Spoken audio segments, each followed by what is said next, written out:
오늘 말씀은 본문이 두 군데 있습니다. 에베소서 4장 말씀 그리고 야고보서 3장 말씀입니다. 에베소서 4장 29절부터 먼저 읽고, 무릇 더러운 말은 입 밖에도 내지 말고 오직 덕을 세우는 데 소용되는 대로 선한 말을 하여 듣는 자들에게 은혜를 끼치게 하라. 야고보서 말씀은 교독해서 읽겠습니다. 제가 먼저 읽겠습니다. 혀는 곧 불이요 불의의 세계라. 혀는 우리 지체 중에서 온몸을 더럽히고 삶의 수레바퀴를 불사르나니 그 사르는 것이 지옥불에서 나느니라. 종류의 짐승과 새와 벌레와 바다의 생물은 다 사람이 길들일 수 있고 길들여 왔거니와, 혀는 능히 길들일 사람이 없나니 쉬지 아니하는 악이요 죽이는 독이 가득한 것이라. 이것으로 우리가 주 아버지를 찬송하고 또 이것으로 하나님의 형상대로 지음을 받은 사람을 저주하나니, 한 입에서 찬송과 저주가 나오는도다. 형제들아, 내 형제들아, 이것이 마땅하지 아니하니라. 샘이 한 구멍으로 어찌 단물과 쓴물을 내겠느냐. 함께 읽도록 하겠습니다. 내 형제들아, 어찌 무화과 나무가 감람 열매를, 포도나무가 무화과 열매를 맺겠느냐. 이와 같이 짠물이 단물을 내지 못하느니라. 아멘. 지난 한 주간 떠들썩했던 뉴스가 있었습니다. 특히 주말에 대한민국 전 국민을 이렇게 듣기평가의 수렁으로 이렇게 빠져들게 했던 뉴스가 있었습니다. 다들 아시겠지만 윤석열 대통령이 지금 이제 영국 조문 순방하고 미국 들렸다가 북미 이제 캐나다 들려서 이제 돌아오셨는데, 미국 순방 중에 공식 석상에서 수행한 장관들과 함께 가벼운 이야기를 하면서 나눴던 이야기가 이 방송을 타면서 이게 일파만파로 그 여파가 퍼지게 됐습니다. 굳이 이제 무슨 말을 했는지는 옮기지 않겠습니다. 다들 들어서 아실 거예요. 욕과 비속어가 섞인 말을 가지고 했기 때문에 많은 문제가 됐죠. 그 자리가 공적인 자리인지 아닌지 사적인 자리인지 아닌지에 대해서 판단하지는 않겠습니다. 근데 그 얘기를 들으면서 좀 많은 생각을 했습니다. 그래서 좀 제 생각도, 저의 삶을도 좀 돌아보게 됐습니다. 저는 예전에는 저 입에 욕을 입에 달고 살았던 적이 있었습니다. 20대 중반까지는 그랬던 것 같아요. 제 욕이 제 입에 가장 착 달라붙어 있었던 시기에는 대학교 들어가서 한 3년에서 4년 정도 시기가 제 입에 거의 욕으로 시작해서 욕으로 끝나는, 친구를 부를 때 그냥 이름을 부르면 뭔가 대단히 허전하고 어색한, 그리고 우리 매우 많이 아주를 이렇게 부르는 그 수식하는 이 감탄, 하면서 비속어 감탄사가 있잖아요. 지은이은. 입에서 떠나지가 않았어요. 시읍 비읍의 욕도 떠나지가 않았어요. 제 입에서 늘 그거의 변형들, 제 입에서 떠나지는 않았습니다. 그거 없이 말하는 게 너무너무 어색했어요. 그렇다고 제가 막 누구를 막 분노와 적개심을 가지고 막 그러려는 게 아니고요. 그냥 친구들까지 그냥 일상적이고 아주 평범한 대화를 함에도 불구하고 걔네들이 그냥 늘 따라다녔어요. 뭐 누군가를 비하하거나 욕하거나 그러니까 나쁘게 하려는 태도가 아니고 그냥 언어였어요. 그냥 그게 너무너무 자연스러운 인생을, 특히 20대 초반에 집중적으로, 아마 그전에도 조금씩 있었을 텐데 그렇게 심하진 않았고요. 대학교 들어가서 정말 심했던 것 같아요. 그리고 나서 하나님을 알고 예수 그리스도를 인격적으로 만나고 점점 줄어들고, 이제 또 30살 되면서 간사로 살고, 또 그 이후에 신학을 공부하고 목회의 길을 가면서는 욕을 안 한다고 말하면 거짓말입니다. 오늘도 했습니다. 오늘도 아까 교회 오면서 교회 오다가 차 때문에 제가 보면 요즘에는 가장 많이 욕을 할 때가 운전할 때예요. 저도 모르게 막 승질이 확 나가지고 자제할 수 없을 정도로 막 승질을 냅니다. 그래도 옛날보다는 많이 줄었죠.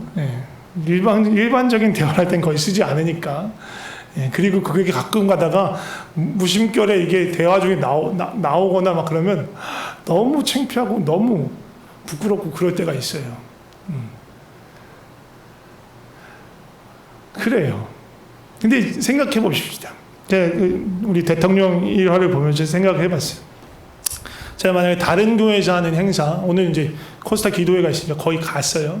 그걸 마치고 나오면서 아직 그 집회장을 벗어나지 않았지만 거기 같이 갔던 뭐 집사님이 아는 집사님하고 편한 마음으로 욕설과 비속어로 섞어서 얘기한다고 쳐봐요. 그리고 그 누가 핸드폰을 누구 찍고 있어. 누구한테 알려줘. 우리 성도님들한테 알려줘. 성도님들한테 안 알려줘. 거기 있는 사람들이 다 듣잖아. 그러면 그 영상을 보던 그런 광경을 보는 사람이 도대체 무슨 생각할까? 나에 대해서 어떻게 생각할까? 그리고 앞으로 내가 전하는 말에 그게 무슨 어떤 영향을 끼칠까 생각할 때 끔찍했습니다. 치가 떨렸어요. 아이고야. 그러면서 동시에 또 제가 말씀드린 저도 이렇게 특히 운전할 때 우리 가족들이 타고 있을 때도 그래요. 나도 모르게 막 아주 상스럽지는 않지만 승질을 내면서 막 그럴 때가 있단 말이에요. 누구를 뭐라고 할 만한 사람인가 하는 생각도 들어요. 내 언어는 과연 나에 대해서 무엇을 말해주고 있는가? 그리고 이제 나는 어떻게 말을 해야 하는가? 그런 생각이 들었어요. 이런 설교를 준비하고 아침에 나오면서도 욕을 했으니까 꼬라지가 그 정도예요. 그 정도 수준입니다. 오늘 에베소서 말씀, 에베소서 본문 말씀 보면 뭐라고 하냐면 더러운 말이 있다는 거예요. 더러운 말, 너희 입 밖에 내지 말아야 하는 더러운 말이 있고 그거 말고 또 다른 말이 있는데 그건 뭐냐면 선한 말. 선한 말, 덕을 세우는 말이고 은혜를 끼치는 선한 말이 있다고 합니다. 두 종류의 말이 있다라는 거예요. 그리고 에베소서 4장 29절 말씀을 봤는데 25절을 보면 거짓된 말과 참된 말이 있다고 합니다. 그리고 31절 말씀 볼까요? 에베소서 4장 31절 말씀 함께 읽어봅시다. 시작. 너희는 모든 악독과 노함과 분냄과 떠드는 것과 비방하는 것을 모든 악의와 함께 버리고 그냥 여기는 우리 번역에는 악독, 노함, 분냄, 떠드는 것, 비방하는 것이라고 말했는데 이게 다 말하고 관련된 거예요. 앞에 있는 29절에 악독한 말, 노함과 분냄의 말, 떠드는 말, 비방의 말을 버리라고 얘기하는 거예요.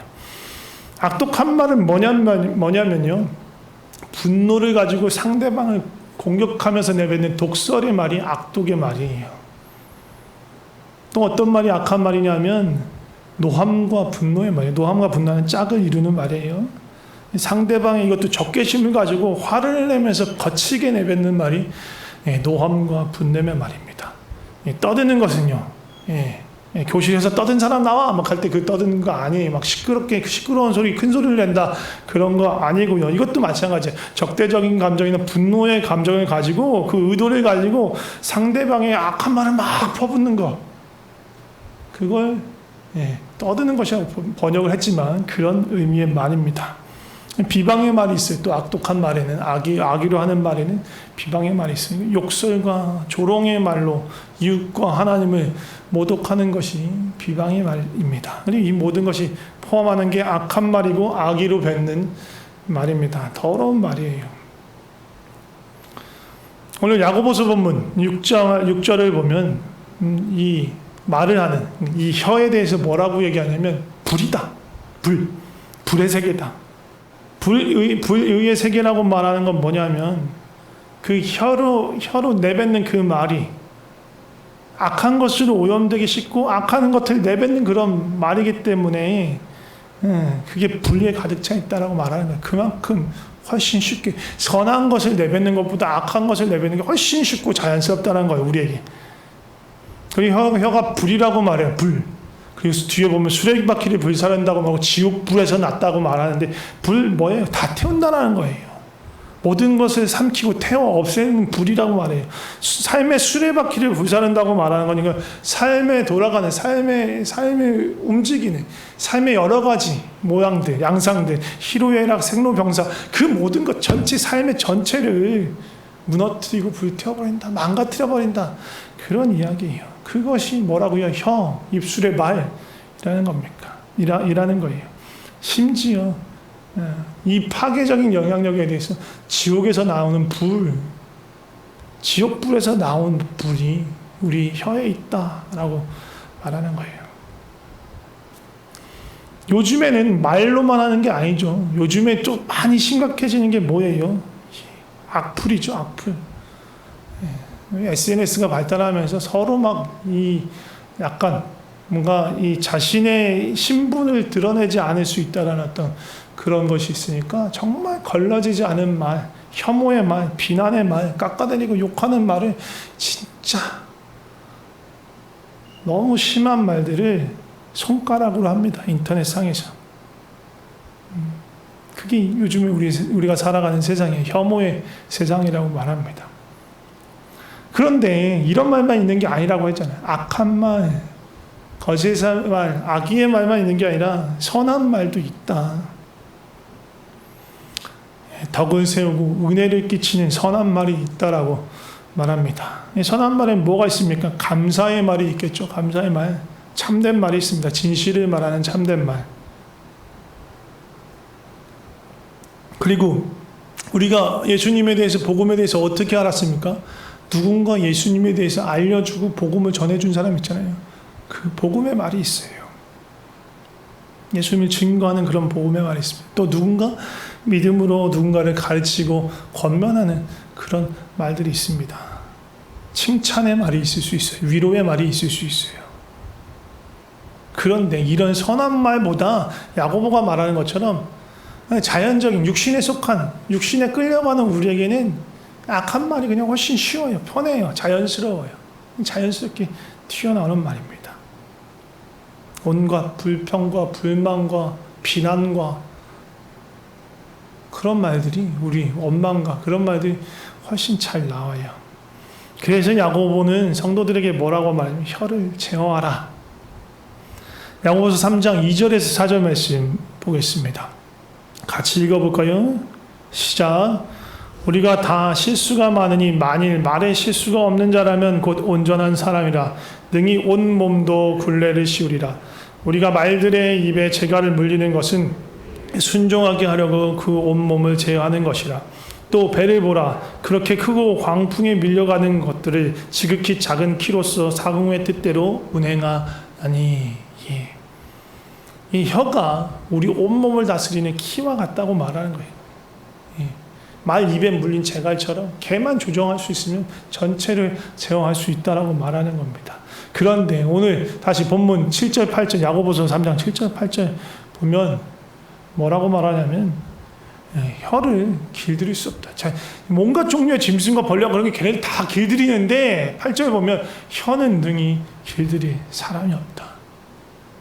예, 좀처럼 이게 길들일 수가 없어요. 그래서 우리가 입으로 오늘도 아까 함께 찬양했죠. 찬양을 하고 하나님을 높이고 또 기도하면서 그렇게 주님께 나오고 또 우리 말씀을 또 진리의 말씀을 읽고 함께 선포하기도 하지만 동시에 우리 입에서 누군가를 욕하는 말, 혐오하는 말, 저주하는 말, 원망하는 말, 악한 말들이 나오는 거예요.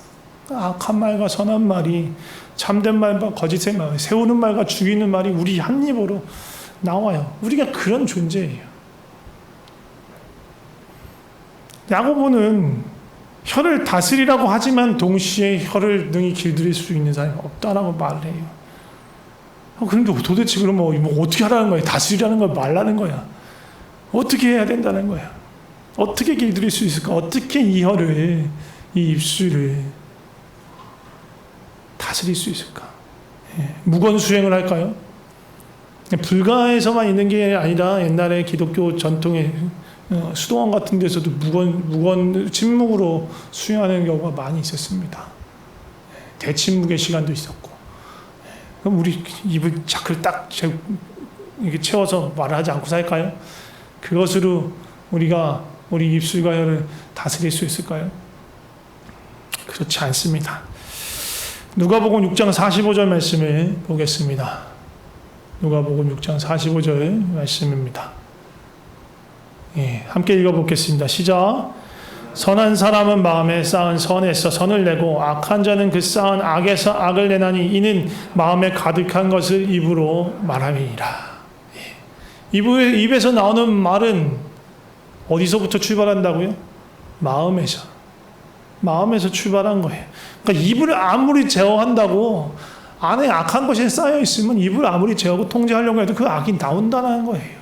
그리고 입으로 아무리 교묘하게 선한 것처럼 포장하려고 해도 그 안에 악이 있으면 그것을 뚫고 나오는 거예요.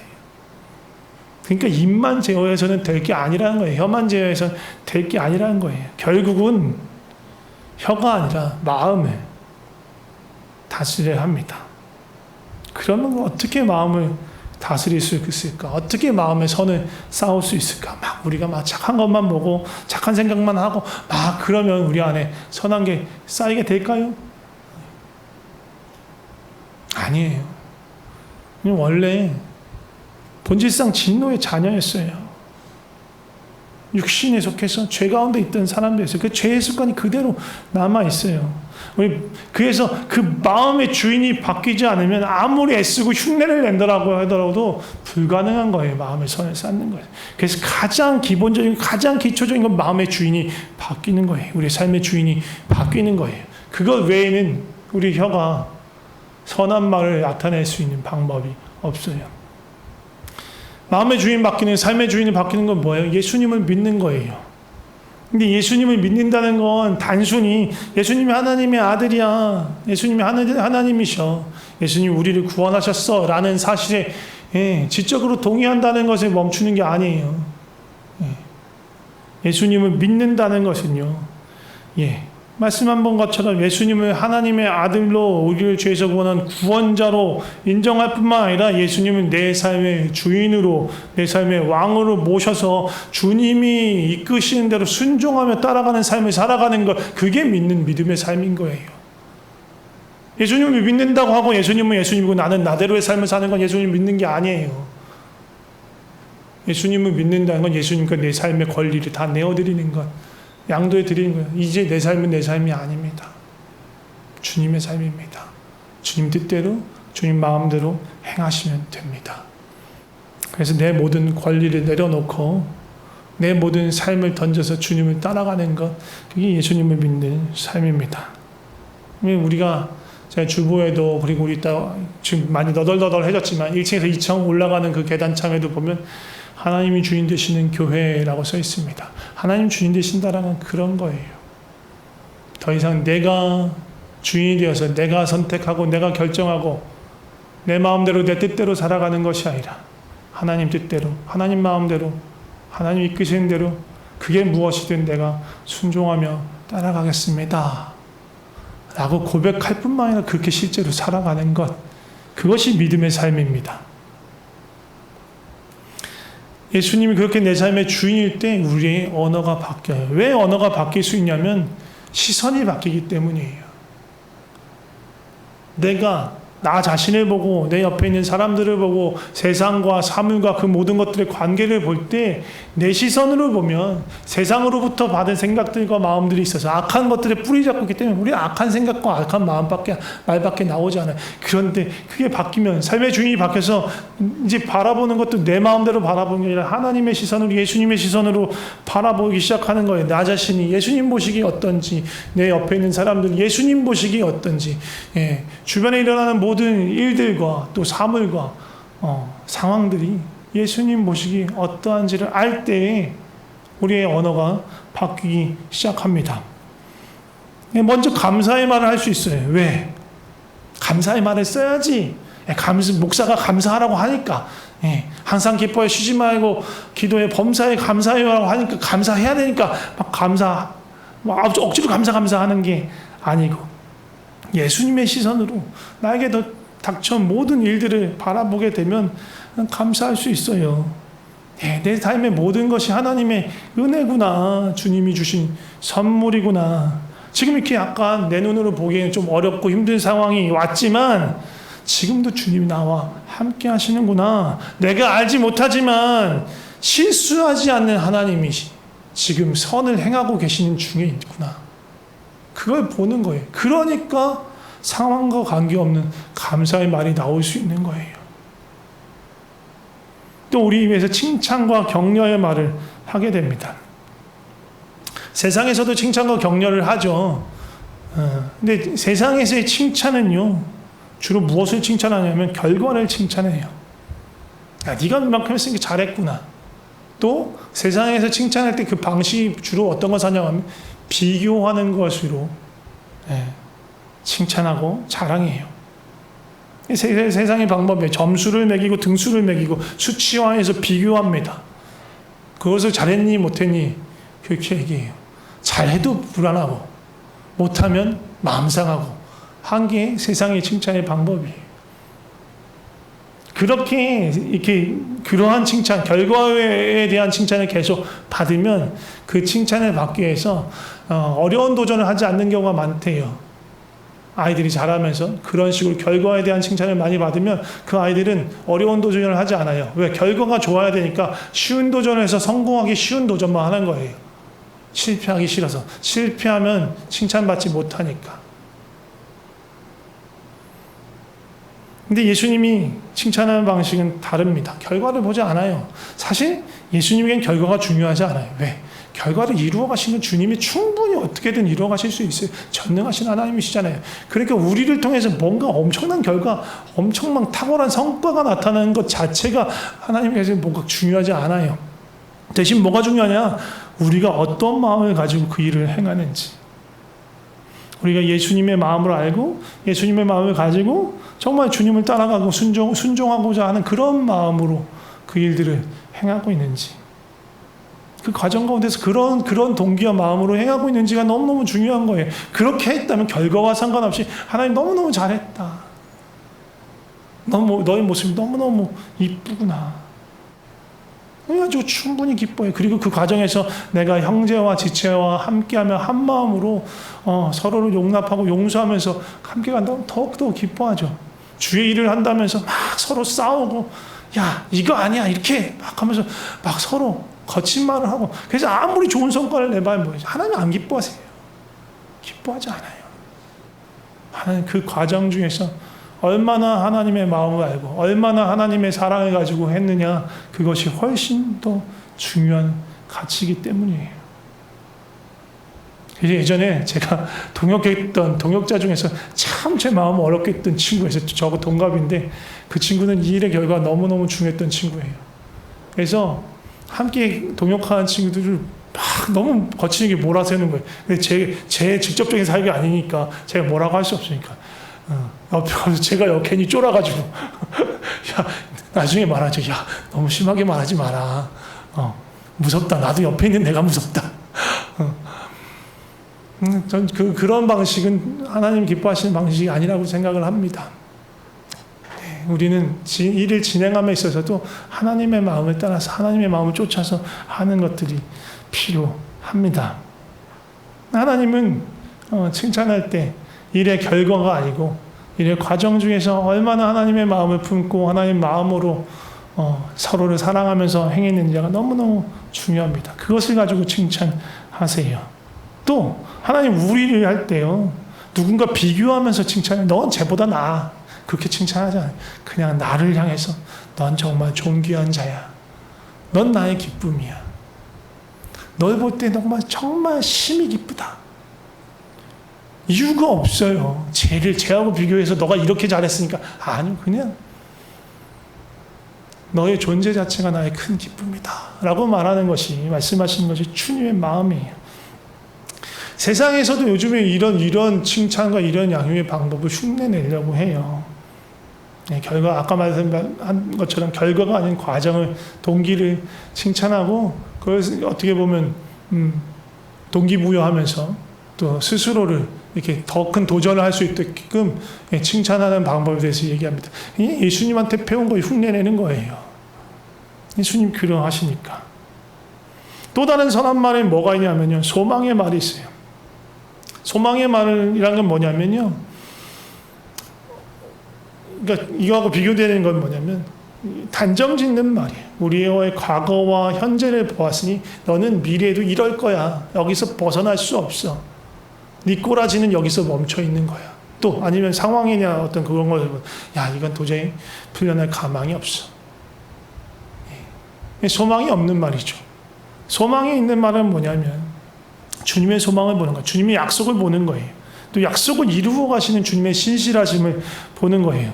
주님이 말씀하셨어요. 우리 안에 시작하신 그 일을 주님께서 이루어 간다고 약속하셨어요. 나에게 시작하신 일을 또 우리 형제에게, 지체에게, 우리 모두에게 시작하신 그 일을 주님이 이루어 가신 거예요. 그걸 내가 함부로 누군가를 판단할 수 없어요. 그러니까 소망의 눈으로 볼 수 있는 것입니다.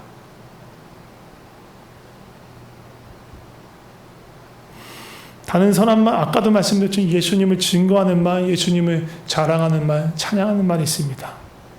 예수님이 중심이었으면 누구를 자랑하는지 알아요? 자기 자신을 자랑해요. 자기의 업적, 자기의 공로를 자랑합니다. 근데 예수님이 계시면요, 우리는 예수님 발 아래로 내려오는 거예요. 그냥 예수님만을 자랑해요. 이게 건강한 그리스도인의 삶이에요. 그런데 사람이 참 무서운 게 예수님을 알고 믿었음에도 불구하고 우리의 육신된 자아가 꿈틀꿈틀 되면요, 자꾸만 그 보좌로 우리가 올라가려고 해요. 그럼 어떻게 되냐? 예수님을 자랑하고 하나님을 자랑한다고 하면서도 교묘히 자기 자랑을 썩는 거예요. 자기 자신을 드러내는 데 쓰는 거예요. 믿음마저도, 은혜 받은 것마저도 내가 하나님께 순종하고 내가 하나님을 믿었고 내가 말씀을 많이 읽었고 내가 기도를 이겨서 이렇게 복 받았어. 내가 은혜 받았어. 거기 내가가 계속 들어가는 거예요. 며칠 전에 유튜브에서 노진준 목사님이라는 분이 하시는 말씀을 듣고 그래 맞다. 그런 생각을 제가 들었어요. 목사님이 나누신 말씀이 엑기스만 뽑자면 이런 거예요. 그 목사님이 비유를 들어서 설명하셨는데 누군가 불치의 병에 걸렸어요. 현대의학으로 고칠 수가 없는 거예요. 어떤 뛰어난 의사도 뭐 수술로도 약으로도 고칠 수가 없어. 그런데 어떤 한 제약회사에서 신약을 개발했어요. 치료제를 개발해요. 이거 100% 낫는 약이에요. 누군가 와서 그 약을 소개해요. 자, 이제 그 환자는 선택할 수 있어요. 둘 중에 하나를 선택할 수 있어요. 듣도 보도 못하니까 소개하는 이 약을 믿고 먹든지 아니면 말도 안 되는 일이라고 모든 의사들이 다 안 된다고 그랬는데 무슨 소리를 하는 거냐고 거절하든지 두 가지 선택을 합니다. 거절하면 결국은 그 병으로 인해서 죽을 수밖에 없는 거고요. 약을 먹기로 선택하여서 먹으면 그 약으로 인해서 나을 수 있겠죠. 그러면 그 약을 먹고 그 병으로부터 나음을 받은 사람은 무엇이 그 사람을 낫게 한 거예요? 야, 내가 그 약을 선택해서 먹었으니까 내 선택으로 인해서 내가 나은 거야. 이게 내가 중심이 된 사고방식인 거예요. 야, 내가 선택했어. 내가 결정했어. 그 약이 병균을 죽이고 잘못된 세포들을 고치고 치료해서 나를 낫게 했다. 그 약으로 인해서 내가 나았다. 그게 은혜 안에 있는 거예요. 나는 정말로 가망 없고 불가능하고 죽을 수밖에 없고 아무런 가능성이 없었는데 그 약으로 인해서 내가 나았다. 이게 은혜 안에 있는 사람들이 하는 말인 겁니다. 진정한 믿음이란 우리가 얼마나 정말 살 가능성이, 살 가망이, 의로울 가능성이 얼마나 없는지를, 불가능한지를, 얼마나 비참한지를 아는 거예요. 어떠한 약으로도 어떠한 수술로도 고칠 수 없는 병, 죄의 병, 죽음의 병에서 나를 건지신 것. 그 치료제, 예수 그리스도, 예수님이 나를 낫게 하셨구나. 그 십자가의 은혜가 나를 낫게 하셨구나. 나는 그 약을 살만한, 그 약을 살기 위해서 지불할 아무것도 갖고 있지 않는데 은혜로 나를 구원하셨구나. 그래서 그 예수님만 자랑하는 것, 그 십자가만 자랑하는 것, 그 은혜에 감사하는 것, 그것이 바른 믿음입니다. 말씀을 마무리하겠습니다. 우리가 내뱉는 우리의 입술의 말은요, 누구를 살릴 수도 있고 누구를 죽일 수도 있습니다. 오늘 본문의 말씀에서 우리에게 말합니다. 혀를 제어하고 입술을 다스려서 악한 말을 삼가고 선한 말, 세우는 말, 은혜를 끼치는 말을 하라고 합니다. 그런데 말씀드렸죠. 이거는 우리가 하려고 해서 할 수 있는 게 아니고 흉내내서 되는 게 아니고 뭔가 규칙을 정하고 그것을 지켜서 할 수 있는 것이 아니고 삶의 주인이, 마음의 주인이 바뀌어야 된다. 예수님이 오셔서 내 속에서 다스릴 때, 성령님이 나를 다스리고 내가 그 다스림 안에 있을 때 자연스럽게 나타나는 것이다. 함께 기도하면 좋을 것 같습니다. 그래서 예수님, 내 안에 계신 나의 왕이시고 나의 생명이신 예수님, 나를 다스려 주시옵소서. 내가 스스로 보좌에 올라서 내 삶의 주인은 나야라고 내가 결정하고 내 뜻대로 내 맘대로 할 거라고 했던 그 모든 것들을 내려놓고 주님이 내 삶의 왕입니다. 주님 다스려 주시옵소서. 내가 주님 뜻대로 주님 마음대로 주님 이끄시는 대로 그렇게 순종하며 살겠습니다 라고 좀 기도했으면 좋겠습니다. 같이 기도하겠습니다. 주님, 우리의 삶을 다스려 주시옵소서. 우리 삶에, 내 삶에 주님 보좌에 앉으셔서 좌정하셔서 나를 다스려 주시옵소서. 주님이 나의 참된 주인이십니다. 주님, 내 뜻대로 내 마음대로 내 생각대로 주여 도와주시옵소서. 주여 도와주시옵소서. 계속해서 기도할 때는요, 우리 안에 있는 악한 것들을 주님 제거해 주시옵소서. 우리를 새롭게 하여 주시옵소서. 우리 안에는요, 오래도록 있었던 세상의 습관이 있어요. 세상으로부터 받은 교육들이 있어요. 비교하고 결과 중심으로 보고 사람들에 대해서 잘못과 잘잘못을 따지면서 원망하고 비교하고 평가하고 습관처럼 되어 있는 것들이 있습니다. 세상에 있는, 세상으로 받은 죄의 습성으로부터 내 안에 생겨져 있는 이런 것들 주님 제하여 주시옵소서. 버려 주시옵소서. 불태워 주시옵소서. 깨끗하게 하여 주시옵소서. 그렇게 기도했으면 좋겠습니다. 같이 기도하겠습니다. 주여 도와주시옵소서. 주여, 내 안에 있는 거짓된 것들, 죄악으로부터 온 것들, 죄악된 세상으로부터 온 것들 주님 다 제하여 주시옵소서. 성령의 불로써 제하여 주시옵소서.